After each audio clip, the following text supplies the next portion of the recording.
Bonjour, aujourd'hui nous faisons escale dans les calanques de Marseille et plus précisément dans la calanque de Morjou.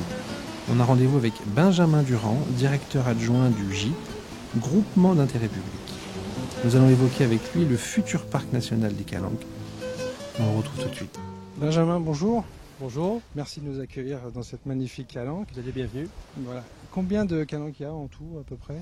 Alors les grandes calanques en fait qui sont concernées par le projet de parc national elles sont environ au nombre de 4 on va dire, les plus grandes, les plus connues, Sormiou, Morjou, Envaux, Porpin et puis je citerai une cinquième aussi qui est Port-Miou. Je disais que vous étiez le directeur adjoint du groupement d'intérêt public des calanques. C'est quoi le rôle de ce groupement? Alors c'est une structure qui a été créée en 1999 et qui a pour but en fait deux buts. À l'origine c'était d'abord surtout de coordonner et d'animer la gestion du site du massif classé des calanques sur Marseille et Cassis, puisqu'on a ici toute une série de plusieurs propriétaires publics qui gèrent déjà le massif, des collectivités locales, l'État.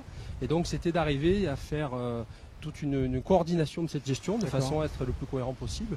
Et puis aussi de sensibiliser le public, les nombreux visiteurs. On a plus de 1 million de visiteurs rien qu'à terre qui viennent chaque année en moyenne dans les calanques, de les sensibiliser en fait à la protection du site.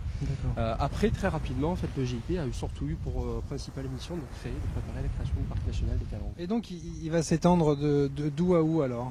Alors ici on voit la calanque de Morjou, terre, mer, avec des cabanons, des barques de pêcheurs, un espace déjà où on voit bien terrestre et marin. On ne se rend pas bien compte d'un fait qui est très important, c'est que c'est un parc national qui est périurbain.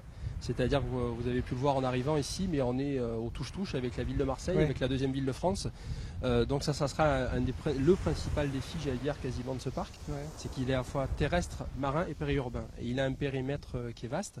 En gros, à terre, ce qu'on appelle le projet de cœur de parc, c'est-à-dire la zone véritablement la plus riche, la plus belle, la plus emblématique, qu'on va avoir comme priorité de protéger.